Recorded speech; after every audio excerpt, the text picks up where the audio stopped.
أعمالنا من يهده الله فلا مضل له ومن يضلل فلا هادي له وأشهد أن لا إله إلا الله وحده لا شريك له وأن محمدا عبده ورسوله لا نبي بعده اللهم صل وسلم وبارك على نبينا وعلى آله وأصحابه ومن تبعهم بإحسان إلى يوم الدين. قال الله عز وجل يا أيها الذين آمنوا اتقوا الله حق تقاته ولا تموتن إلا وأنتم مسلمون يا أيها الناس اتقوا ربكم الذي خلقكم من نفس واحدة وخلق منها زوجها وبث منهما رجالا كثيرا ونساء واتقوا الله الذي تساءلون به والأرحام إن الله كان عليكم رقيبا يا أيها الذين آمنوا اتقوا الله وقولوا قولا سديدا يصلح لكم أعمالكم ويغفر لكم ذنوبكم ومن يطع الله ورسوله فقد فاز فوزا عظيما فإن أصدق الحديث كتاب الله وخير الهدي هدي محمد صلى الله عليه وآله وسلم وشر الأمور محدثاتها وكل محدثة بدعة وكل بدعة ضلالة وكل ضلالة في النار أما بعد معاشر muslimin rahimani wa rahimakumullah. Pertama-tama selalu kita panjatkan puji syukur kehadirat Allah Subhanahu wa taala dengan pujian yang tertinggi, dengan nama-namanya yang terindah, dengan sifat-sifatnya yang tertinggi, dan atas segala nikmatnya yang telah Allah limpahkan kepada kita, mulai dari nikmat kesehatan, nikmat Islam, iman, dan nikmat Al-Quranul Karim sebagai pedoman kita untuk meniti jalan di dunia ini sampai jalan kita ke tujuan kita, yaitu akhirat kelak. Dan ma'asyiral muslimin rahimani wa rahimakumullah, Allah tidak hanya menurunkan Al-Quran sebagai pedoman kita, tetapi Allah Subhanahu wa taala menjadikan lisannya Nabi Muhammad sallallahu alaihi wa alihi wasallam lisan yang mulia yang tidak terucap dari lidahnya kecuali wahyu dari Allah Subhanahu wa taala. Wa ma yantiqu 'anil hawa in huwa illa wahyu yuha. Nabi Muhammad sallallahu alaihi wa alihi wasallam tidak berucap kecuali wahyu dari Allah Subhanahu wa taala. Itu bukan merupakan hawa nafsunya. Dan Rasulullah SAW Allah perintahkan untuk menjelaskan Al-Quran, kitab pedoman kita. Allah Subhanahu wa taala berfirman, litubayyina linnasi ma nuzila ilaihim, agar kamu ya Muhammad sallallahu alaihi wasallam menjelaskan tentang Al-Quran ini, apa yang diturunkan oleh Allah Subhanahu wa taala. Dan Allah Subhanahu wa taala juga menjadikan pemahaman yang Allah pilih dari seluruh umat manusia. Siapa pemahaman yang Allah pilih? Adalah pemahamannya para sahabat radhiyallahu anhum ajma'in. Bagaimana Allah bisa memilih para sahabat? Karena Allah Subhanahu wa taala berfirman di surat Ali Imran, kuntum khaira ummatin ukhrijat linnas. Kalian adalah sebaik-baiknya umat, sebaik-baik manusia yang Allah ciptakan, kata Allah Subhanahu wa taala. Kuntum di sini siapa? Kalian di sini adalah para sahabat ketika Al-Qur'anul Karim diturunkan oleh Allah Subhanahu wa taala. Maka Allah Subhanahu wa taala mengancam barang siapa yang tidak mengikuti jalannya para sahabat, barang siapa yang menyelisihi pemahamannya para sahabat, barang siapa Allah tidak hanya menjadikan menentang Rasulullah SAW sebagai azab jahanam, tidak hanya menentang, tetapi tidak hanya menentang Rasulullah, tapi Allah sambungkan juga, Allah gandengkan juga dengan pemahamannya para sahabat. Allah berfirman di surat An-Nisa, wa may yushaqiqir rasul, barang siapa yang menentang Rasulullah sallallahu alaihi wasallam, wa may yushaqiqir rasula min ba'di ma tabayyana lahul huda, barang siapa yang menentang Rasulullah Nabi Muhammad sallallahu alaihi wasallam setelah jelas petunjuk datang kepadanya, min ba'di ma tabayyana lahul huda wa yattabi' ghayra sabilil mu'minin, dan dia mengikuti jalan selainnya para sahabat. Al-mu'minin di sini siapa? Para sahabat radhiyallahu anhum ajma'in. Mereka mengikuti jalan selain jalan kaum mukminin. Siapa ini kaum mukminin yang disebut di sini adalah para sahabat. Ijma'nya para sahabat yang sering disebut-sebut bahwa mereka adalah salafus saleh. Kenapa disebut sebagai salafus saleh? Mereka adalah pendahulu. Salaf ini artinya pendahulu. Orang-orang soleh pendahulu kita. Maka kita akan menyebutkan di sini 3 kaidah yang sebagai pembukaan. 3 kaidah yang perlu dicatat baik-baik, apa yang menjadi penjaga kedua wahyu ini. Apa ini? Wahyu yang pertama adalah Alkitab, Al-Quranul Karim. Yang kedua adalah As-Sunnah, hadis dari Rasulullah SAW. Ada 3 kaidah poin penting, ya. Bagaimana kita bisa membedakan yang ini manhaj atau pemahamannya para sahabat salaf, mana yang bukan pemahamannya para sahabat atau disebut juga salaf, ya. Maka Allah menjadikan ancaman neraka tadi untuk orang yang menentang Rasulullah SAW dan menyelisihi jalannya para sahabat radhiyallahu anhum ajma'in. Wa yattabi' ghaira sabilil mu'minin. Apa yang Allah akan berikan kepada mereka? Allah ganjar kepada orang-orang yang menyelisihi Rasulullah SAW, menentang Rasulullah dan menyelisihi pemahamannya para sahabat radhiyallahu anhum ajma'in. Nuwallihi ma tawalla. Kami akan berlepas diri dari mereka dan kami akan biarkan mereka dengan orang-orang yang mereka berpaling kepadanya. Berarti Allah berlepas diri dari golongan selain golongan yang mengikuti para sahabat radhiyallahu anhum ajma'in. Nuwallihi ma tawalla wa nuslihi jahannam. Dan kami sampaikan mereka ke neraka jahannam. Wa sa'at masira, dan neraka jahannam adalah seburuk-buruk tempat kembali. Dan Rasulullah SAW juga menyebutkan siapa itu ahlus sunnah wal jamaah. Ya, kita sebutkan dulu di sini ahlus sunnah wal jamaah. Mereka kaum muslimin kebanyakan semua mengaku ahlus sunnah wal jamaah. Tetapi pada dasarnya kita bisa membagi-bagi mereka. Ada pemahaman yang berpemahaman Mu'tazilah, ada yang berpemahaman Jahmiyah, ada yang berpemahaman Al-Khawarij, ada yang berpemahaman Sufiyah, macam-macam. Semua mengaku ahlus sunnah wal jamaah.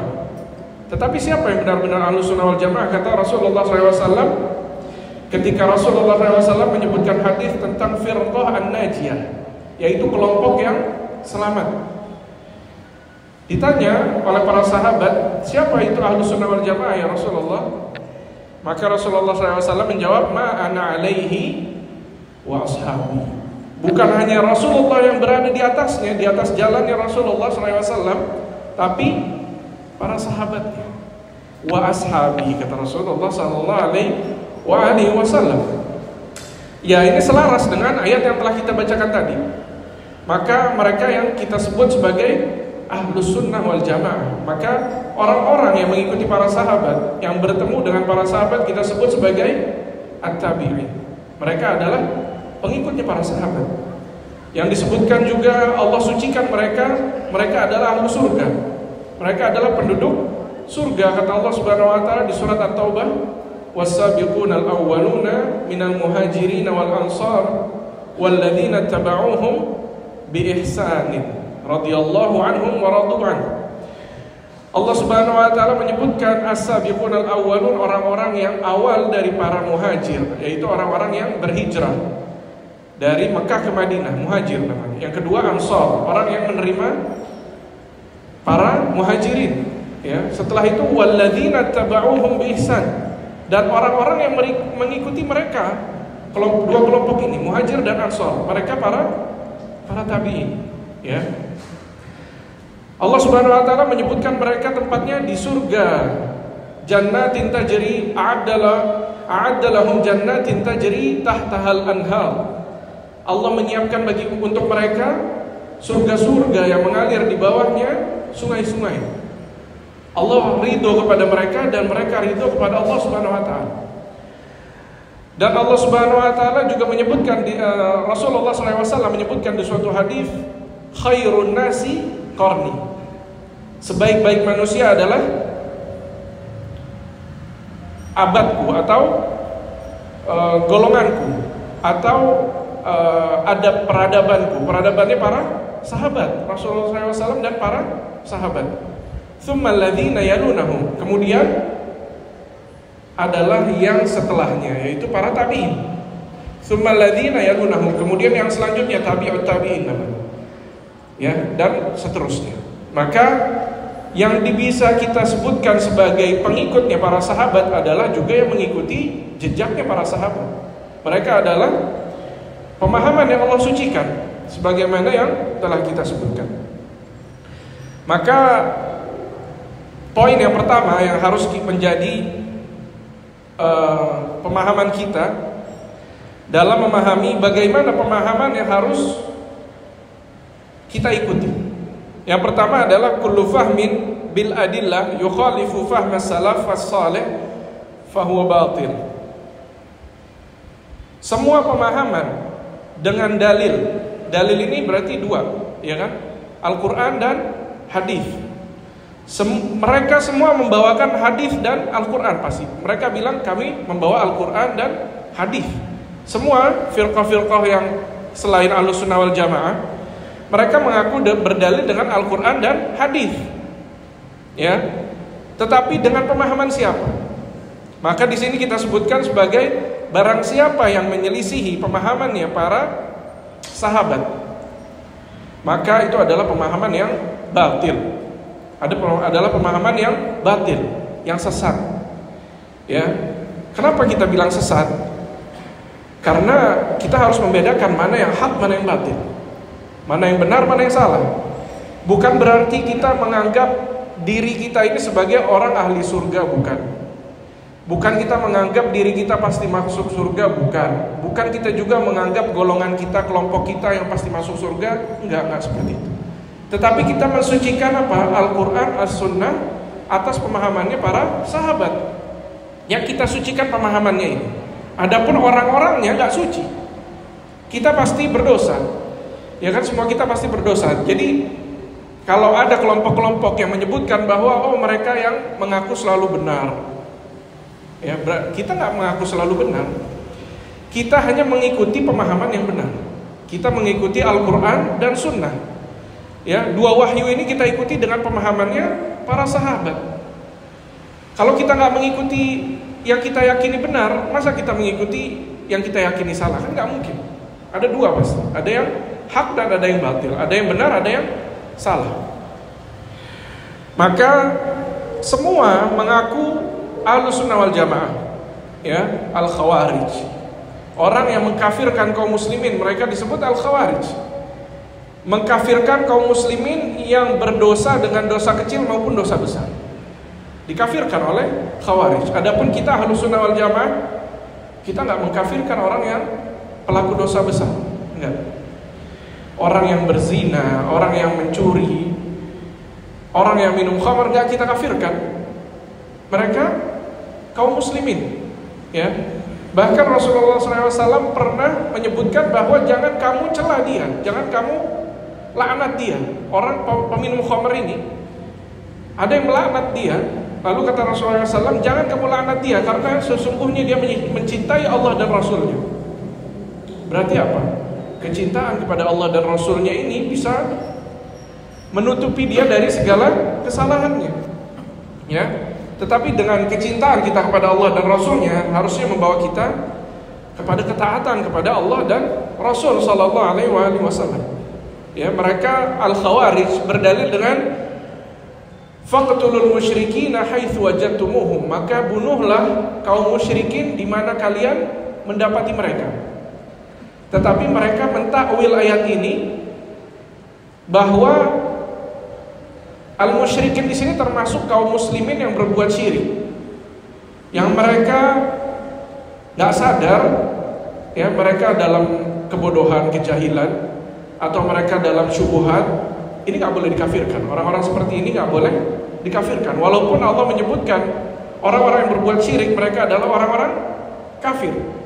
Tetapi kaum muslimin yang dia bersyahadat, tetapi dia berbuat syirik karena kebodohannya, nggak boleh kita kafirkan. Kita boleh menyebutkan amalannya tersebut adalah amalan kekafiran. Tetapi yang berhak menunjuk mereka dan menyebutkan mereka adalah orang-orang kafir adalah para ulama. Kita nggak berhak menentukan ini orang kafir atau bukan orang kafir dari kaum muslimin. Ya, itu adalah haknya para ulama karena itu ada iqamatul hujjah, ya. Ada hujjah yang harus ditegakkan dalam menentukan seseorang ini kafir atau nggak kafir. Ada namanya asyurut, ada al-mawani namanya. Ya, itu harus dipelajari. Setelah itu juga as-sufiyah, mereka kaum sufi berdalil dengan kalam Allah di surat An-Nisa, walau annahum idzalamu anfusahum. Ketika mereka membolehkannya istighatsah kepada Nabi sallallahu alaihi wasallam, mereka berdalil dengan ayat ini. Walau annahum idzalamu anfusahum ja'uka wastaghfarullaha wastaghfara lahumur rasul. Walaupun ketika mereka itu menzalimi diri mereka sendiri, terus mereka itu setelah berbuat dosa mereka mendatangimu ya Muhammad.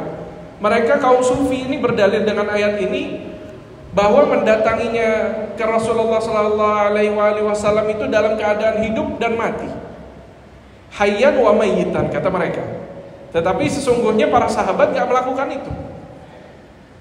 Para sahabat radhiyallahu anhum ajma'in mendatangi Rasulullah sallallahu alaihi wasallam hanya dalam kehidupannya. Waktu Rasulullah sallallahu alaihi wasallam masih hidup di sekitarnya para sahabat radhiyallahu anhum.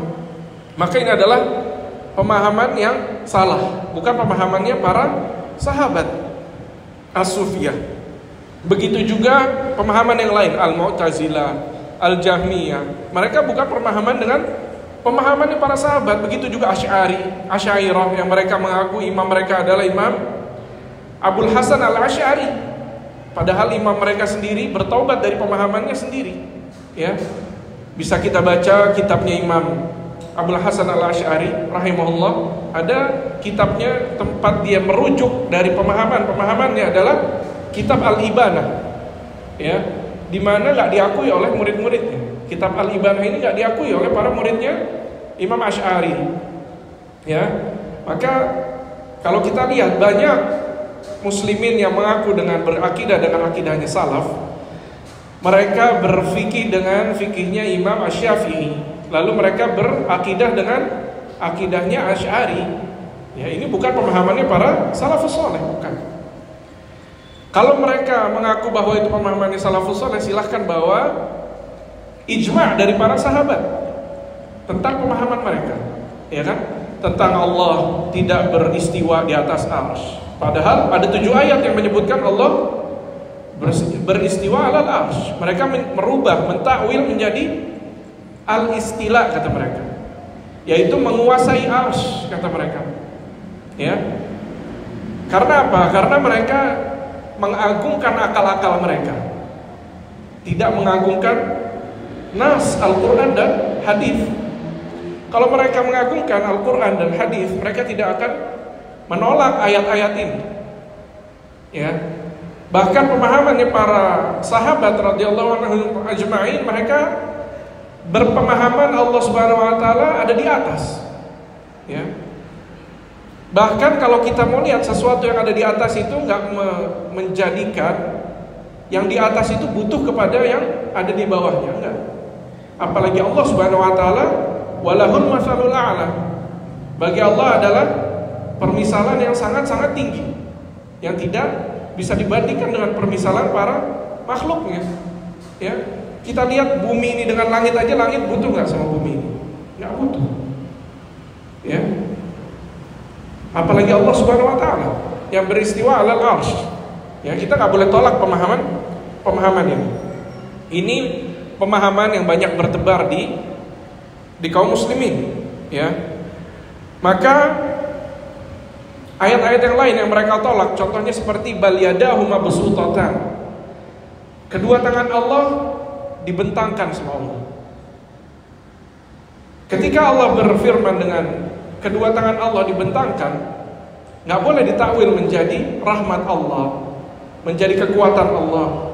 Tidak boleh. Kecuali ada burhan atau ada penafsiran dari Nabi Sallallahu Alaihi Wasallam atau para sahabatnya. Kecuali dengan itu. Bahkan kita meyakini Allah ketika membentangkan kedua tangannya, laisa kamitslihi syai'. Tidak ada yang semisal dengan Allah Subhanahu wa taala.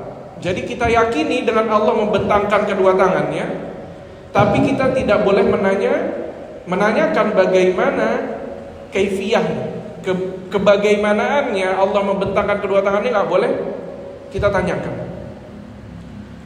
Ya, setelah itu juga ada wajah rabbuka di surat Al-Fajr. Ketika Rabb kalian datangnya Allah Subhanahu wa taala, nggak boleh kita samakan dengan kedatangannya makhluk. Dengan jalannya kita sebagai makhluk nggak boleh disamakan. Laisa kamitslihi syai'. Ini adalah poin yang penting. Tidak boleh disamakan dengan satu makhluknya pun. Tidak ada yang semisal dengan Allah Subhanahu wa taala. Laisa kamitslihi syai' wa huwas samiul basir. Nah, ini yang poin yang pertama. Poin yang kedua adalah yajibu hamlil adillah bimasailil i'tiqad wal ghaibiyah ala zahiriha. Wajib bagi kita membawa dalil-dalil, ya, yaitu dari ayat Al-Qur'an dan hadis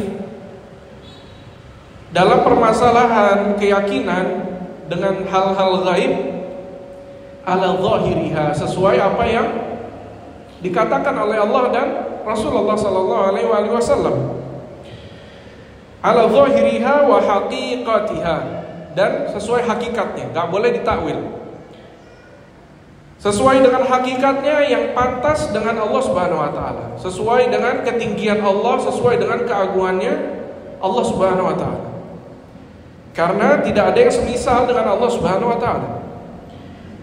Illa bidalilin wa burhanin awil qarinah, kecuali ada dalil-dalil lain yang menjelaskannya, atau ada penjelasan dari para sahabat yang tidak diselisihi oleh sahabat-sahabat yang lain. Ada ijma' di sana. Yang ketiga adalah hajbul aql anit tawaghul fi ghaibiyati istiqlalan, yaitu ketika kita membuat hijab, ya, kita membuat batasan di antara akal kita dengan hal-hal yang gaib. Apa hal-hal yang gaib? Neraka, surga, sifat-sifat Allah, quwwatullah, kekuatan Allah, rahmatullah, semua hal-hal yang enggak Allah terangkan. Allah hanya mengabarkan kita dengan hal-hal itu, dengan tangannya Allah, ya, kakinya Allah, matanya Allah Subhanahu wa taala. Apalagi sifat-sifat Allah Subhanahu wa taala. Ini hal-hal gaib semua yang kita enggak ketahui, dan akal kita enggak akan sampai membayangkan itu semua. Karena apa? Karena kita nggak tahu zatnya Allah seperti apa, hakikatnya nggak tahu kita. Jadi Allah Subhanahu Wa Taala nggak membebankan kita dalam hal itu. Allah nggak membebankan kita untuk berusaha mengetahui bagaimana zatnya Allah Subhanahu Wa Taala. Tidak. Jadi kita tawakuf di situ, berhenti. Maka dalam hal ghaibiyat ini, hal-hal yang gaib ini adalah perkaranya tauqifiyah. Kita harus berhenti di situ. Kita nggak boleh berijtihad dengan atau berusaha dengan akal kita, akal pikiran kita nggak boleh. Kecuali ada dalil yang membahasnya. Ya, karena yang namanya al-ghaib itu sangat-sangat lebih luas daripada kemampuan akal kita mencerna. Ya, karena kita hanya tinggal di dunia yang terbatas ini. Ya, maka ini 3 poin yang penting yang perlu kita sampaikan. Ya, setelah itu kita mau masuk ke tentang fadail adz-dzikr.